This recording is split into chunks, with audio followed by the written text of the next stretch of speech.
청약은 길어서 끊었어요. 청약은 잘 보세요. 중요한 게 뭐냐면 무조건 갖고 있어야 돼요. 왜? 대부분 막 그래요. 와, 청약 이제 답 없다. 뭐 미분양이다. 뭐 한다. 웃기지 말라 그래. 웃기지 말라 그래. 기회를 계속 줘요. 청약 지금 바뀐 거 많죠. 청약 아까 그 페이지 한번 펴보세요. 또 아까 그거 열어보세요. 뒤로 넘기면 청약이라고 나와 있는 게 있어. 30페이지. 30. 넘겨볼게요. 그냥 이거 제가 정리한 거예요. 그냥 청약저축은 되게 많았어. 여러 가지가 있었는데 청약 그 하나로 합쳐서 청약 주택청약저축 하나로 통합된 거예요. 이걸로 지금 가입 가능한 농협, 신한, 우리하나, 기업, 대구, 부산 이런 은행들이 있어요. 그리고 또 가입 금액은 2만 원부터 50만 원까지. 근데 여기 안에 돈을 많이 넣을 필요는 없어요. 왜? 유동성이 없거든. 여기 안에 있는 돈을 뺄 수가 없어. 뺄 수가 없어. 안에 있는 돈 못 빼는 거야 그냥. 그러면 이런 경우 있어. 청약이 다른 통장보다 이자가 높아요. 그래서 청약에다 50만 원 넣어야지. 더 넣을 수 있으면 더 넣어야지. 이런 사람이 있어. 이런 이 돈 뺄 수 있다 없다? 없다. 있긴 해. 해지하면. 근데 청약 받으려는 이유는 내가 집을 당첨받으려고 하는 거잖아. 목적이 있어서 하는 거야. 저축을. 그렇잖아. 이유가 있어서 하는 건데 이 돈을 내가 이자 높다는 이유로 그렇게 한다? 이렇게 안 좋은 거야. 내가 그 방향성이 다른 거야. 그러면 청약은 금액보다 기간이 중요해요. 밑에 내려보면 내가 청약은 얼마를 넣던 간에 안에 보면은 서울권은 300만 원, 기타 경영신 250만 원, 시나 구는 200만 원만 있으면 통장 안에 들어가 있으면 그냥 1순위야. 근데 제가 말한 기준은 85제곱미터 이하를 지금 얘기해주고 있어요. 85제곱미터 이하. 왜 그러냐면 청약은 두 가지가 있거든. 내가 가점제랑 추첨제. 가점제는 점수로 가는 것과 추첨제는 미분양이 났어요. 여기 옆에 있는 건물이 청약하세요 넣으세요 했는데 아무도 신청을 안 해. 거기 지역에 있는 사람 우선순위를 줬는데 안 해. 그럼 이제 전국으로 미분양, 전국으로 아무나 넣어라. 이게 추첨이야. 그럼 보통 평수가 나뉘는데 뒤로 넘겨보세요. 청약은 가점제와 추첨제로 나뉜다. 가점제는 60제곱미터부터 85제곱미터 이 사이의 아파트들, 이 사이의 평수를 추첨제로, 가점제로 받아요. 점수로 만든다는 거야. 그 이유 이상의 평수나 다른 평수도 이제 추첨으로 간다라는 거야. 그럼 볼게. 가점제 점수표 85제곱미터 이하 가점제 적용. 무주택 기간 이거 뭐예요? 집이 얼마나 없었냐. 그치? 집이 얼마나 없었냐예요. 집이 얼마나 없었냐는 몇 살부터 1년이 시작된다 했어? 30살. 30살부터 1년이 시작된다 했죠. 그쵸? 근데 이거 법이 또 바뀌었죠? 바뀌었죠? 만약에 태어나고 청약통장을 만들어서 몇 년 동안 몇 년간 인정해준대. 15도. 몇 년간 인정해준대. 2년. 잘 보세요. 밑으로 내려보세요. 이게.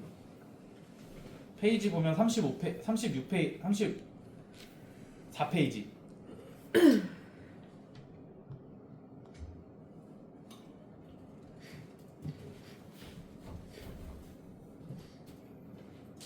어디냐 여기다.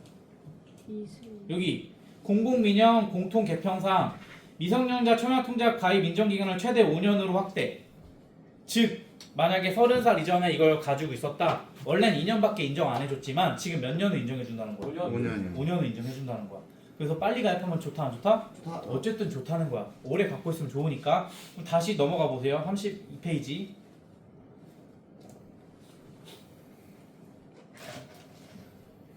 페이지 보면 자 보세요. 여기서 그러면 점수인데 내가 무주택 기간 집이 얼마나 없었냐 이거예요. 그래서 1년부터 15년까지 32점 만점이야.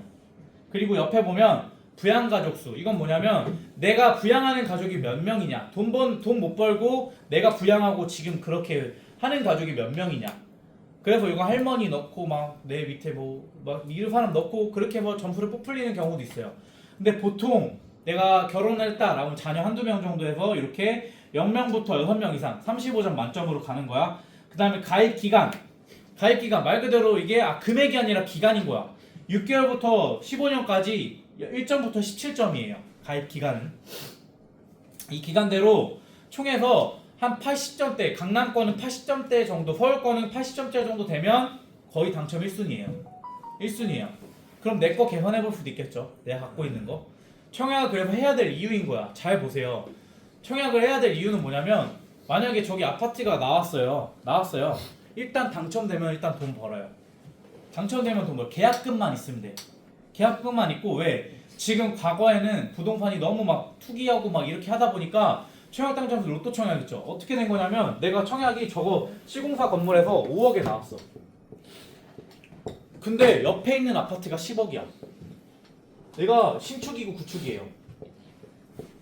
근데 신축이 5억 내가 샀지만 구축이 이미 10억이야. 미리 지어져 있는 아파트가. 그럼 얘 얼만큼 오른다는 거야? 10억 이상. 당연히 이렇게 오르는 거야. 이게 로또 청약이야. 이런 아파트들이 많았어 실제로. 근데 중간에 시공 금액이 너무 올라서 아파트 갑자기 얘도 10억이 됐어. 분양가가 10억이야 이제. 이런 사람들이 이제 이때부터 청약하지 말아라. 답 없다. 서울도 이제 끝이다. 이렇게 돼버렸어. 근데 이때 해지한 사람은 다 후회하고 있어. 왜? 이 아파트가 구축이 갑자기 15억이 됐거든. 어쨌든 얼마 번 거야? 5억이요. 5억 번 거야. 아니 더 벌겠지. 얘가 5억인데 얘는 그 이상 안 올라갈까? 이렇게 돼버린 거야. 즉 그리고 근데 이런 제한도 걸었어. 대신에 못 판다. 2년 동안 너가 살아야 돼. 전세도 못 줘. 근데 이런 제한이 이제 어떻게 됐다? 풀렸다. 다 풀리고 있다. 전부 다. 사자마자 바로 거래돼요.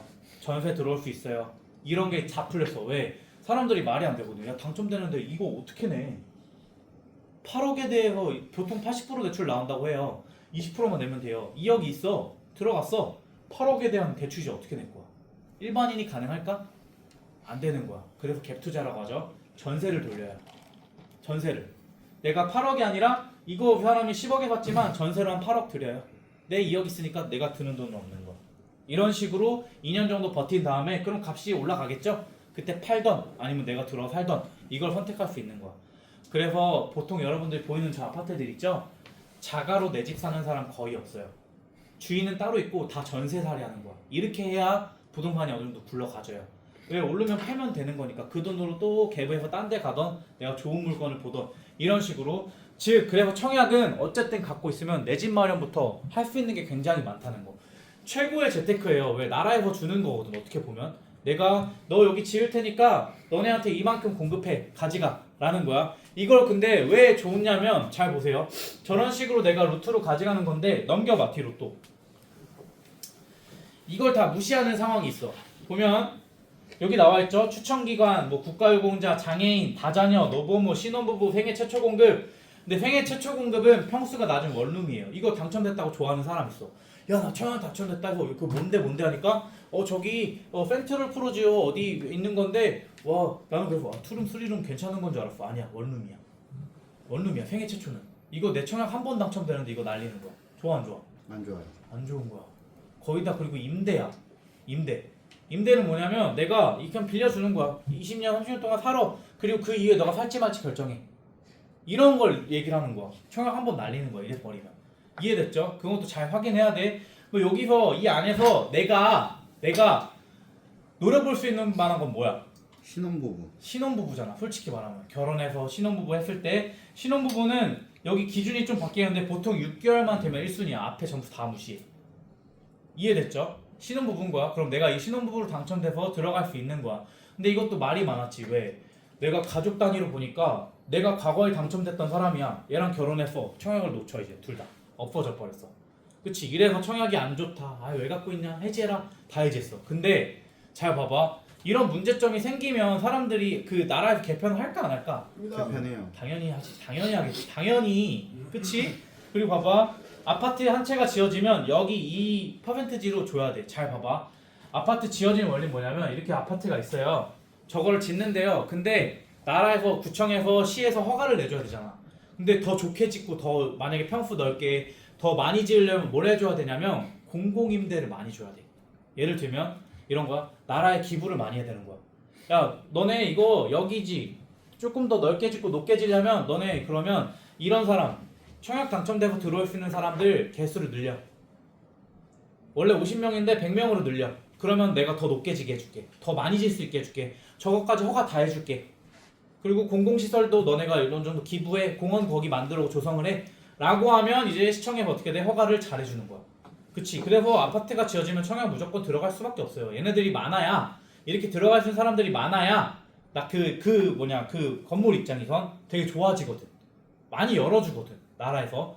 그럼 봐봐. 뒤로 넘겨봐. 이제 그럼 이게 불합리하던 게 이제 바뀌었어. 지금 현재 나오는 거예요. 아이가 저출산이죠. 너무 안 낳죠. 그래서 애 낳은 사람한테 진짜 이건 파격이야. 완전 그냥 다 주겠다. 야. 새로 나온 거야. 민간 분양 신생아 우선 공급. 말 그대로 아이가 태어났을 때 무조건 주겠다. 야. 당첨자를 봤을 때 전체 물량의 20%. 그 아파트 봤을 때 20% 물량을 이제 신생아로 주겠다. 야. 대신에 2세 이하를 자녀를 가구 우선 신혼부부지만 2세 미만이다 먼저 주겠다. 야. 혼인신고 여부 무관. 이건 뭔 소리야? 혼인신고를 안 해도 혼인신고 안 해도 된 사람이면 뭐야? 내가 미혼모 이런 사람한테 우선순위를 주겠다. 과거엔 이런 게 없었어. 그치? 이런 사람들은 맨날 그냥 힘들게 살았잖아. 이런 사람한테 우선을 주겠다야. 그리고 민간 분양, 배우자 청약 통장, 가입기간 합산. 봐봐. 만약에 나도 있고 배우자도 같이 청약 통장을 갖고 있었어. 이거 둘 중에 한 명만이었잖아. 그치? 근데 이제 점수를 합산해 주겠다야. 보면 가정제, 배우자 통장, 가입기간에 50% 최대 3점을 더 받을 수 있겠대. 말 그대로 나랑 배우자 있다. 그럼 얘가 높아. 그럼 둘 중에 둘 다 3점 추가된다라는 거야. 어디서 넣던? 또 밑으로 내려봐. 내 통장 가입기간 7점, 배우자 통장 가입기간 4년 6점이고 배우자의 가점 절반 3점을 더해 10점이 인정되므로 최대 합산은 17점이 됨. 이렇게 되는 거야. 어쨌든 3점을 가산을 더해준다라는 거야. 그리고 또 밑으로 내리면 봐봐. 배우자 이력 미적용 이게 되게 커요. 잘 봐봐. 저는 지금 집이 있어요. 막 부동산도 사재기도 많이 했고 뭔가 사고 팔고도 되게 많이 했어. 그런 상황이야. 그럼 잘 봐봐. 집이 있는 사람한테 청약 기회가 와요? 아니요. 안 오잖아. 맞잖아. 그럼 봐봐. 지금 과거에는 내가 집이 있었어. 배우자랑 결혼했어. 그럼 이 가족한테 청약권이 있어 없어? 없어요. 없어. 근데 이게 파기됐어. 이제 주겠다. 내가 결혼하기 전에 사고 팔고 뭐라건 간에 결혼하면 그거 무관 없애주겠다. 이거야. 즉 지금 저는 결혼하면 청약권이 생길까 안 생길까? 생긴다는 거. 좋아 안 좋아요?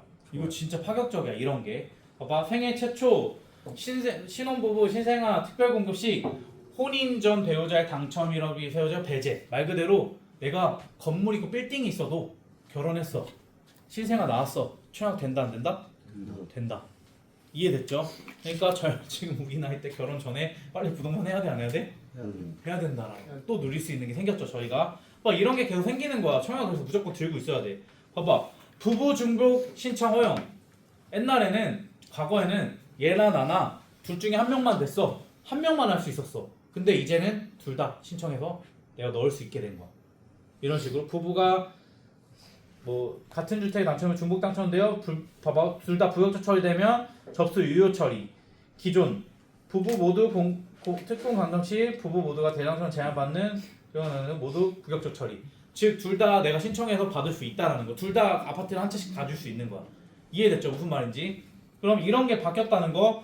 그리고 청약을 뒤로 넘겨봐. 넘기면 막 이런 게 있어요. 막 소득공제를 받아야 된다. 그래서 연금 저축을 했다. 연금을 해야 된다. 근데 주택 청약 또 소득공제가 가능하다라는 거. 대상자 총 급여의 7천만 원 이하 근로자, 무주택자. 그리고 96만 원 환급이 아니고 소득에서 96만 원 공제인 거야 말 그대로. 그럼 말 그대로 연말정산에서 96만 원치 내가 돌려받는 거야. 내가 넣은 돈에 소득 공제 한도 과세년도 납부의 40% 연간 240만 원 한도 최대 96만 원까지 소득 공제 된다라는 거. 이거는 은행 가서 그냥 소득 공제 청약 하려고 한다라고 말하면 상담을 해줘요. 만들어줘요. 이런 것들. 그래서 청약은 무조건 들고 있어야 돼요. 과거에 막 이런 사람 있어. 아 청약도 이제 로또 청약 사라졌다. 요즘에 누가 5억에 저런 걸 분양하냐. 지금 서울권 다 10억, 15억에 하는데. 잘 보세요. 지금 여러분들이 제 아파트 올라가는 게 저기 보면 저거 어디야? 저 웨딩금융 옆에 저 있죠? 저기 우리 사옥 옆에 있는 거. 만약에 저기가 지금 아파트가 15억이거든요. 잘 보세요. 5년 후에 어떻게 될 것 같아? 더 올라요. 더 올라요. 지금 더 오르고 있어요. 오르고 있어요. 계속. 그러면 내가 어쨌든 당첨되면 이득이다 아니다? 계속 오른다라는 거야. 이런 식으로. 이해됐죠? 무슨 말인지? 이거 청약을 내가 끊지 말고 계속 갖고 있어야 돼. 무조건 하고 있어야 돼. 그러면 청약금 얼마를 넣어야 돼? 내가 넣는다 치면 2만 원을 솔직히 말하면 과거에 2만 원이었어. 근데 2만 원씩 인정 안 해주는 곳이 생각보다 많아졌어. 10만 원으로 넣는 게 나아요. 10만 원으로. 그러면 50을 내가 넣는 게 아니라 은행에 40, 청약에 얼마? 10만 원. 이런 식으로 비율 조정을 해야 된다라는 거. 이해됐죠? 그럼 은행에서 해야 될 것들 끝났어. 제가 다 끝났어. 그러면 이제 보험사에 내가 남은 금액 얼마야? 50에서 20 빼니까 20 남았죠. 20 남았죠. 네. 자 봐봐. 여기까지가 4개 통장이야. 여기까지가. 그럼 봐봐. 이 20만 원을 내가 앞에 봐. 뭐 청약 계산하지 말고 교육 들어. 20만 원을 내가 잘 활용을 해야 되잖아. 여기서부터 이제 상품 RP가 되는 거야. 끊어봐 이거.